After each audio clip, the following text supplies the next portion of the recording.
MLA MP ఎన్నికల్లో కుటుంబ సభ్యులు మాదిరిగా కలిసిమెలిసి పనిచేశామని, రాబోయే కాలంలో కూడా అలాగే ఉండాలని, అయితే ఇతరులపై చాడీలు చెబితే వినడానికి నేను సిద్ధంగా లేనని, చాటీల సంస్కృతికి నేను వ్యతిరేకమని, అలా చెప్పే వారిపైనే నా దృష్టి ప్రత్యేకంగా వ్యతిరేకంగా ఉంటుందని, ఒక ప్రణాళికాబద్ధంగా ముందుకెళ్తానని, రాబోయే స్థానిక సంస్థల ఎన్నికల్లో అన్ని స్థానాలను గెలుచుకుని ప్రణాళికాబద్ధంగా ముందుకెళ్తామని మహబూబ్ నగర్ ఎమ్మెల్యే ఎంఎం శ్రీనివాస్ రెడ్డి మంగళవారం సాయంత్రం జిల్లా కాంగ్రెస్ పార్టీ కార్యాలయ ఆవరణలో జరిగిన పార్టీ నాయకుల కార్యకర్తల సమావేశంలో ఆయన స్పష్టం చేశారు. అందరూ నాయకులు కార్యకర్తలు బాధ్యతగా కలిసికట్టుగా ఉంటూ ముందుకు వెళ్లాలని తెలిపారు. 16 నెలల పాటు నా గురించి మీ అందరికీ బాగా తెలుసుంటుందని, ముఖ్యమంత్రి రేవంత్ రెడ్డి జిల్లావాసి కాబట్టి జిల్లాకు ఎన్నో నిధులు వస్తున్నాయని, వాటిని సద్వినియోగం చేసుకుంటూ ముందుకెళ్లాల్సిన బాధ్యత అందరిపై ఉందని ఆయన పిలుపునిచ్చారు. మహబూబ్ నగర్ కార్పొరేషన్ ఎన్నికల్లో సైతం మెజార్టీ స్థానాలను కైవసం చేసుకుని గెలిపే లక్ష్యంగా ముందుకు వెళ్లాలంటూ ఆయన పిలుపునిచ్చారు. అనేక సందర్భాల్లో మనం కలిసి పనిచేసినాం. ఇప్పుడు మన కుటుంబ సభ్యులాగా కలిసిమెలిసి ఉండాలి. వీళ్ళ మీద వాళ్ళకి చాడీలు, వాళ్ళ మీద వీళ్ళకి చాడీలు చెప్తే వినటానికి నేను సిద్ధంగా లేను. ఆ చాడీల సంస్కృతికి నేను వ్యతిరేకం. ఈ 16 నెలల్లో మీకు తెలిసే ఉంటుంది నా గురించి. ఎవరు చాడీలు చెప్పినా కూడా వాళ్ళ మీదనే నాకు నెగిటివ్ ఒపీనియన్ వస్తుంది తప్ప, చాడీలు చెప్పినా పక్కన చేద్దాం అనుకుంటే వాళ్ళకు రాబోయే రోజుల్లోనే రిజల్ట్ తెలుస్తుంది. ఖచ్చితమైన ప్రణాళికతోటి మనం ముందుకు పోదాం. అనేక అభివృద్ధి కార్యక్రమాలు మనకు ముఖ్యమంత్రి గారి ద్వారా మన మహబూబ్ నగర్ పట్టణానికి వస్తుంది. రాబోయే రోజుల్లో మనం వార్డు వైజ్ కూడా మనం మీటింగ్ పెట్టుకుందాం.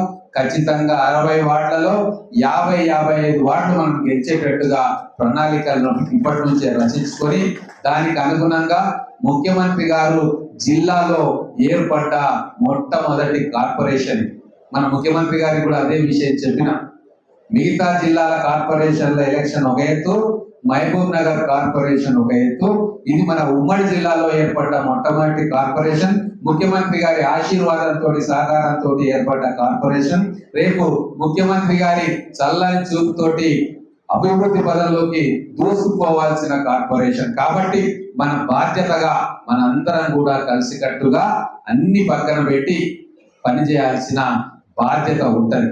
ఏ పదవి ఎవరికి శాశ్వతం కాదు, ఏ సీటు ఎవరికి శాశ్వతం కాదు. పనితీరు బట్టి, ఒక్కో సందర్భంలో సీనియారిటీని బట్టి, ఒక్కో సందర్భంగా కుల ప్రాధాన్యతను బట్టి, అక్కడ ఉన్న ఓటర్లను బట్టి, అక్కడ ఉన్న పరిస్థితిని బట్టి పార్టీ అధిష్టానం అన్ని రకాలుగా సర్వేలు చేసి సముచితమైన క్యాండిడేట్ ను నిలబెడుతుంది. ఎక్కడ కూడా పార్షాలిటీ అనేది ఉండదు. ఒక పార్టీ ఎన్నుకున్న విధానాలకు లోబడి మన అభ్యర్థుల ఎంపిక జరుగుతుంది. కాబట్టి మీరెవ్వరు కూడా అపోహపడద్దు. నా దగ్గర ఉన్న వాళ్ళు నాకు వస్తుందనో, నాకు దూరంగా ఉన్న వాళ్ళకు రాదనో, ఇవన్నీ కాదు. అవన్నీ ఉట్టి మాటలు.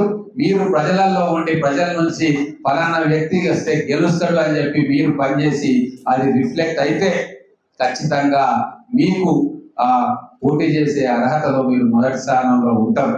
నాకు తెలిసి పార్టీ కూడా అబ్జర్వర్స్ పంపుతుంది. టికెట్ల ఎంపికలో కూర్చుంటారు, సర్వే చేస్తారు, ఎవరికి బాగా ఉంది అని ఆ ప్రాంతంలో అని చెప్పి అనాలిసిస్ చేసి అక్కడ ఉన్న కుల సమీకరణలు కావచ్చు, అక్కడ ఉన్న ఓటర్ పాపులేషన్, వాళ్ళ లెవెల్ ఆఫ్ థింకింగ్, అంటే స్లమ్స్ ఒక రకంగా, ఎస్సీ ఎస్టీ కాలనీలు ఎక్కువగా ఉంటే వాళ్ళకు ఒక రకంగా, కాలనీస్లలో ఒక రకంగా, ఎవరికి అభ్యర్థులు ఎక్కడ సూట్ అవుతారు, ఆ ప్రాంతానికి సూట్ అయ్యే అభ్యర్థి ఎవరు అని చెప్పి అన్ని కూలంకషంగా చర్చించిన మీదటనే అభ్యర్థుల ఎంపిక జరుగుతుంది. కాబట్టి మనసులో మీరు ఎటువంటి సందేహాలు కూడా పెట్టుకోకండి.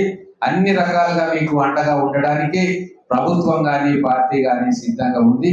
కాబట్టి దీని మీద నుంచి ఇప్పుడు ఈ 2 నెలలు, ఈరోజు దాదాపుగా మే 15 అనుకుందాం, జూలై 15కు ఎలక్షన్స్ వస్తాయి.